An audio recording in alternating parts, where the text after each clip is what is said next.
Hello and welcome to Absolute Trust Talk. I'm Kirsten Howe, the host, and one of my favorite kinds of episodes really is when I am introducing my audience to a person or a service who I think they really just need to know about. I enjoy educating people.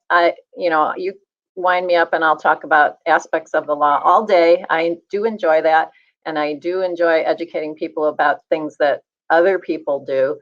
But I especially do enjoy making people aware of services that are out there that might benefit them, and that's what we've got today.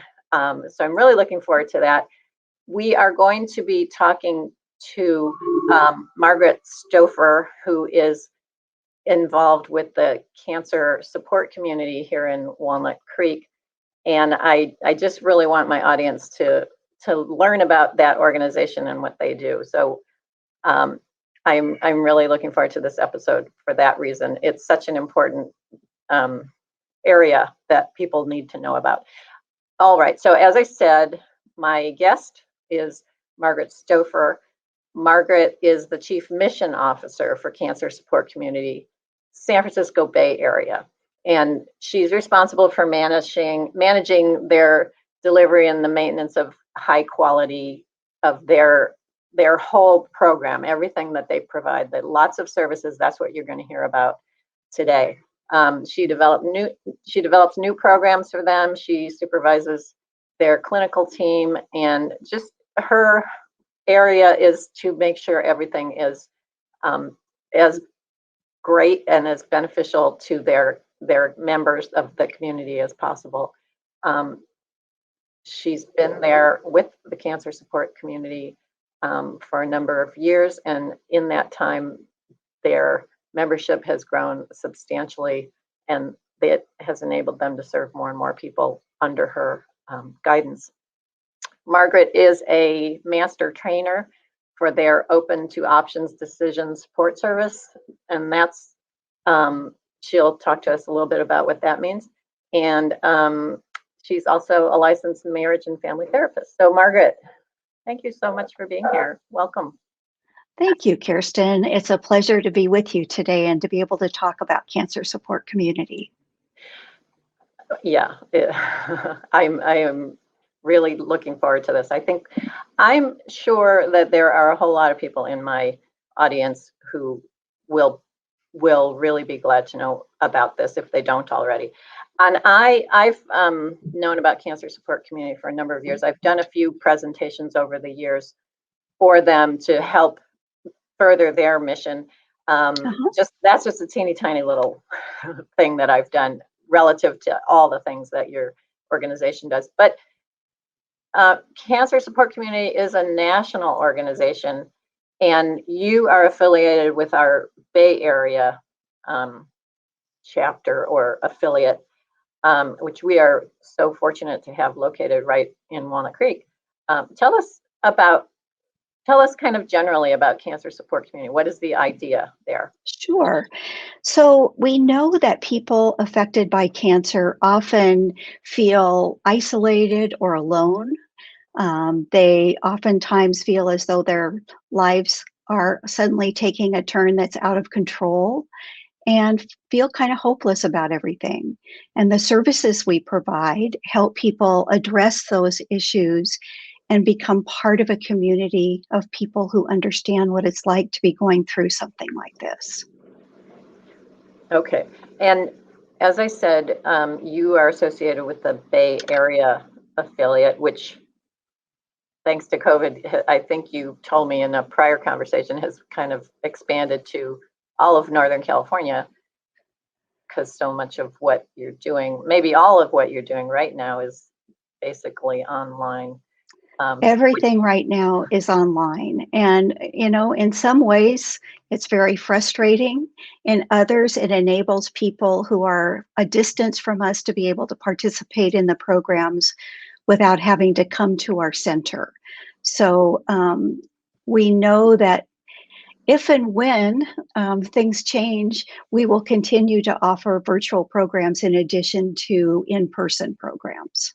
Oh, okay. I was going to ask you, it seems as though having some kind of combination would be a good solution for you, because Yeah, you will still have those people who are in, I don't know, Eureka or wherever they are. They're not going to drive to Walnut exactly. Creek, yeah, for Yeah. a weekly group session. Yeah. Hmm. Um, so little silver lining out of out of a terrible A pandemic very came, dark cloud. Yeah. right, came this, oh, we can actually help people all over the place. Um, so okay, so let's talk about what it is that you offer currently online. But Okay. what all is there for people?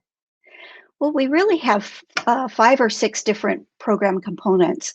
First and foremost, we have a variety of support groups, both for people with cancer and for support people or caregivers.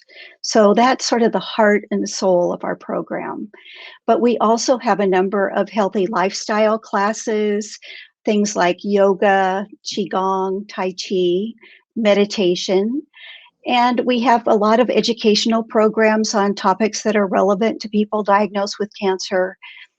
And then we've got some sort of fun, social, informal events that take place even now. We've got a knitting circle that's on Zoom. And we also have programs for families affected by cancer. So if a parent with cancer has school age kids, there are programs for the children as well as for the adults. Hmm, okay. And talk to me a little bit about the support groups. So if somebody was interested in participating in a support group, they could be mm, assigned to a group that meets on some regular basis? Yes. Yeah, so we have weekly groups at 3 different times. So we put people in groups based on their availability and when we've got openings. And that group can become like an extended family for them. So they see them week after week. Some people have been in groups for years if they've been dealing with cancer for that long. And they really get to know each other on such a deep level that those connections and friendships can last for a long, long time. Yeah, I can imagine that it would be very um, helpful and just kind of feel good to, on a regular basis, know that you're going to be interacting with people who get you, who understand in a way that really nobody else can. Yeah, so often we hear from members that, they've got a great support network with family who love them, but nobody really understands unless they've been through it. And so that ability to connect with other people just it makes a huge difference. And there's a sharing of experiences, some of them awful, some of them funny, some of them challenging. They learn from each other in Right. addition to getting that support. Yeah, yeah. I would imagine, if you have been through a whole course of treatment, you have some things you can share with the person who's just starting out. And Absolutely. it Yeah. are the I guess the support groups are basically based on availability and having an opening, so it doesn't. It's not specific. Oh, in this support group we have lung cancer people. In this support group we have. Well, it's actually both. So the Okay. weekly the weekly groups are open to anybody with any kind of cancer.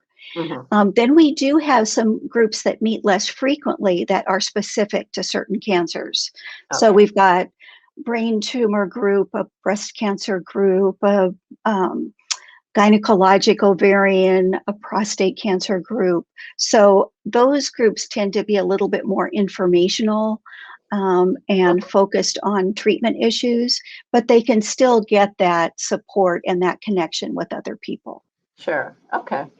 Um, well, okay. So the I know in the educational realm, you have sort of I don't want to call it a stable, but that's the word I'm going to use. You or a bench of professionals who come and give webinars, Yeah. seminars, whatever you would call it. Yeah. Yeah, we're very blessed. We have a number of physicians who can provide updates on treatment because there's so many changes in how cancer is Right. being dealt with these days. We have folks who provide workshops on complementary therapies and how those can help to manage some of the side effects and help boost the immune system. We have a lot of creative Things like message. acupuncture and those kinds of Yeah, things. Yeah. yeah. Ayurvedic medicine. Okay. So lots of things that people can utilize to feel more in control of what's going on for them, in addition to the medical treatment. Okay. Well, and just, to talk about the aspect of it that I'm familiar with, um, I have done, this was back in the before times when we could go to your Walnut Creek location, but I've done presentations for Hmm. about estate planning, which Yeah, is, something that if you're facing cancer, you are probably more likely to pay attention to and to welcome uh, input and welcome information. So you do things not just in the medical realm. right. You And you know what you're talking about, I think it's one of those things that it's hard for people to do because maybe on some level I think, well, if I'm taking care of those kinds of affairs, I'm going to die for sure. yeah, But what we know is that if you've gotten that taken care of, you don't have to worry about it anymore. And you could live 10, 20, 30 years longer. So having those practical kinds of workshops is really important as well. And we're so lucky to have people like you who can come and do those presentations for our members. yeah. I think you do those on a somewhat regular basis. And Hmm. like I said, once or twice I've done it for you, but I know Hmm. there are other professionals, financial advisors, attorneys, what have you, that I know have presented to your Hmm. people and about things that are helpful. Honestly, I'm going to say to everyone, but especially as someone who's, kind of worried about their health and maybe longevity. Um, Absolutely. Yeah. yeah, and I do agree with you that there's a certain freedom, maybe a sense of relief, liberation in getting things taken care of, whatever the thing is. Just Yeah, okay. I don't. That's one less thing for me to worry about. exactly. Yeah. Okay. So I do want to tell people. Tell us your website address. Sure. Cancers. Go ahead. It's www.cancer.net. Okay. And on your website, one of the things that I think is most interesting, valuable, perhaps at least to me, you've got a calendar that shows all of the things, and really every day is packed full of things that you are doing. It's really astounding to me how much you offer. Yeah, we've got things 6 days a week. I do have to back up because I gave our website wrong. So let Oh, me make, okay. Go if I go can ahead. correct that a little bit. So it's cancersupport.net. And that, of course, support is really important. So, Right. um, It's but to right get there in the back title. Yeah. to get back to the programs, yeah, we want people to have a variety of things to choose from. Maybe somebody doesn't really want to be in a support group, but they could do a yoga class with other people dealing with cancer, and they still feel that connection with a community of people who understand what it's like to maybe not be able to do all of the poses, maybe have to modify them a little bit, those kinds of things. Yeah, yeah, yeah, yeah. And just, this is what appeals to me, to remind people it's not all about cancer. There's fun stuff on there. There's like I saw a ukulele based class. Yep. or we're going to get together and sing to ukulele music, I guess is what. There's a mahjong. There's there's just purely fun things because everybody needs fun in their lives. We have definitely discovered that in the last year and a half, if we didn't know it before.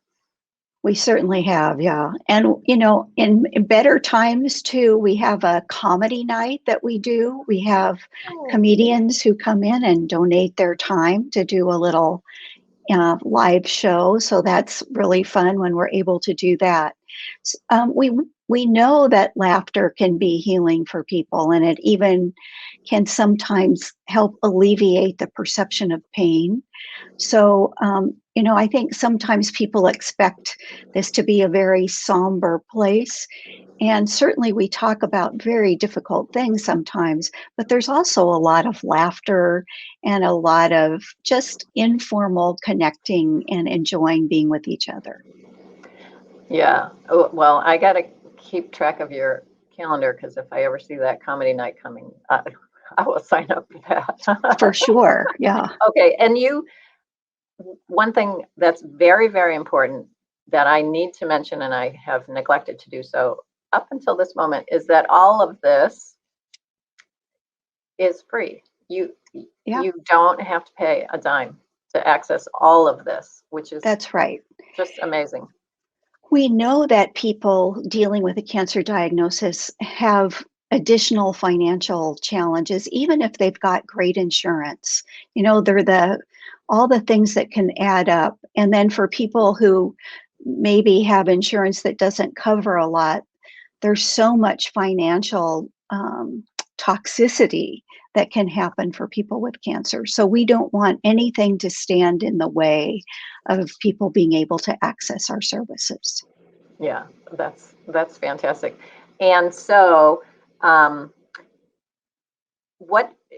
Let talk to us about how does someone become involved? If you're a new cancer patient and you are listening to this podcast, what do you? How do they do it? What do they do? Okay, so it's very simple to go to our website at cancersupport.net, and you'll see our online calendar, and you actually fill out a new member form online. And then you can reach out to us, and we will set up a newcomers meeting with you that helps us showcase everything that's available and get a sense of what you as a new patient are looking for. And we get a little bit of information so that we can um, have a sense of where you might fit in. And then you can register for anything online other than the groups, which we send you a separate link for to have added security. So it's really a pretty simple process. And once you join, that's all you have to finish as far as paperwork. You don't have to fill out the same form every time you come in, like you do sometimes at the doctor's office. Right. So Yeah. get that over with. Yeah. You already know my address. My insurance provider. Yeah. Yeah. I was going to say, I'm imagining also that being able to provide all of this online is helpful to people who sometimes aren't feeling very good. Yeah. Yeah. People can join the support group from their bedroom if they need Right. to, lying down. So, and we've actually had people join from a hospital bed when they've been hospitalized for a particular issue. So it definitely has enabled people to stay connected no matter what. Although we do worry about people who don't have access to internet, maybe don't Right. have a smartphone. And we hope that we'll be able to find ways of serving them as well. Right. Yeah. I guess that's the one downside about not being able to have in person is there are still folks out there who don't Yeah, have that technology or have it but don't really know how to use it all that well. And I would be remiss if I didn't point out to people that the fact that I said it's free means somebody else is paying for it because it's not free. So you are a nonprofit organization, you're officially a charity, people can donate to you. That's right. And in fact, we've got our one of our big fundraisers coming up, which is going to be a lot of fun. It's our charity gala, which now is a film festival, and Oh, registration is free for that. And you can go to our website and register for that. It's coming up on I believe, the 18th. And we do a lot of fundraising with individuals and corporations, because so many people have been affected by cancer. They yeah. often want to give back in some way. Yeah. And so you do, throughout the year, you do have kind of bigger events. And you just mentioned one of them. I didn't know it was going to be a film festival. That's Yeah, really it's going to fun. be, What a great idea. we're going to show 3 films that are the final films related to community and cancer. So we had a great team of judges from the movie industry, and we're really excited about it. And it's all going to be virtual this year. So you can Okay, just hang out at home and watch it. great. Okay. And we do have a few questions from viewers. And so I'm going to turn, let's see, let's see.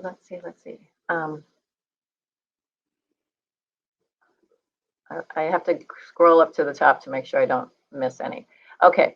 Um, I think you kind of answered this. Do you provide, no, do you provide support or education for the family members of cancer patients? Yes, and in fact, we encourage family members to take advantage of some of those healthy lifestyle classes too, Oh, like the okay. nutrition and cooking and the yoga. We know that family members are just as stressed as the person with cancer, and a lot of these classes help them manage the effects of stress more effectively. So the classes are open to them as well as the workshops. And then they have a separate space where they can talk about issues in group as well. Okay, that's good to know. It's a different kind of stress, I guess, for the family members. The stress of I can't really do anything to help here. Yeah. And I can often make they've taken on more responsibility because maybe the person isn't feeling too well who's going through treatment. So that sense right, of feeling kind of helpless is a right. big stressor too. Yeah, that is stressful. And maybe now you've got to learn how to cook Yeah. because Yeah. your cancer family member was the cook in the family, so Yeah. you have classes for that. Exactly. Very nice. Okay, let's see. I do have a couple of more questions here. How can people volunteer with your organization? I'm assuming that you have volunteers involved. We do have volunteers who help with some of our events. We have some former members who are volunteers who, when we're open, they're at the front desk welcoming and greeting everybody. And there's a volunteer application on our website. And then we contact you to see how we may fit you into our volunteer group. Okay. Um, I have a question here. Are participants who make it through, is in quotation marks, as in recession, or cured, can they continue to take part? Do they continue to take part? They absolutely do. We have some people who continue in our yoga classes for 20 some years. And they're sort of like our ambassadors for new people who come in. So we really encourage people to stay connected. We have a Life After Cancer support group that meets on a monthly basis. And lots of the healthy lifestyle classes can continue to be of help. I Yeah. just dropped my AirPod. I Let thought me I grab saw it. that. Yeah, I thought I saw that. That's okay. Um, that made me think of, I'm guessing that people who have made it through to the other side, they have their own worries and concerns. I mean, it doesn't go away. That's like a transformative life event, having cancer and getting through It it. is, so often if they've got their yearly checkup coming, the anxiety comes back. I think the fear of recurrence never goes completely away. And, the reality is that some people experience long-term late side effects Sure. from treatment. So those may be things that they're dealing with for the rest of their lives. And even though it's wonderful to be alive and to have recovered from cancer, there's still those nagging issues that can impact quality of life. Yeah, and it would be nice to have folks to talk to about that who can sympathize, can empathize. Yeah, who've been there. Yeah. Right. Maybe after 10 years, your family's tired of hearing about that from you. But people who've been through it understand. Yeah, that doesn't Yeah. go away. I think I have one more question here. Do you take any and all types of cancer diagnoses? I think I know the answer, but go ahead. And the answer is yes, we do. Yeah. Sometimes it's hard for people who have rarer cancers because they may not meet as many people who have exactly the same diagnosis, but the emotional impact of cancer can be the same regardless of what kind of cancer you have. So being in a group with other people who know that aspect of going through cancer is common. Sure. Okay. Okay. I think let me just scroll down once more and make sure I didn't skip any questions. I think I got them all. Margaret, thank you so much for being here. I'm just going to remind everybody, Cancer Support Community. That's cancersupport.net. Did I get that right? You did. Check out their calendar if you're interested in volunteering. If you're interested in attending their upcoming fundraiser, check it out. And it's a fantastic resource. We are so lucky to have that here in Walnut Creek. But as we said, it's available to anyone, anywhere who has a computer and internet access. Thank you, Margaret. It was a pleasure. Thank you so much for having me. You made it easy. You are welcome. That's my job. All right. And thank you all for listening. Thank you for joining us today for another episode of Absolute Trust Talk Live. If you enjoyed listening in, then don't forget to subscribe. You can find us on Apple Podcasts or wherever you may listen by searching Absolute Trust Talk. While you're there, we would also love for you to leave us a review. And then why not share your favorite episodes with family, friends, or colleagues too? You can find all of our shows and corresponding show notes by visiting absolutetrustcounsel.com. You'll also find a variety of other free resources, including our ebooks, videos, blogs, presentations, and more. If you need help with your estate planning or administration, we also offer a free discovery call to help get the process started. You can find more information on booking your session by visiting absolutetrustcounsel.com/scheduling. Don't forget to keep an eye out for our next live episode in 2 weeks. If you join us for the broadcast, you can submit questions during the show. But if not, don't worry. You can always get in touch with us by sending a quick message to info@absolutetrustcounsel.com. Thanks again for listening. We'll see you soon.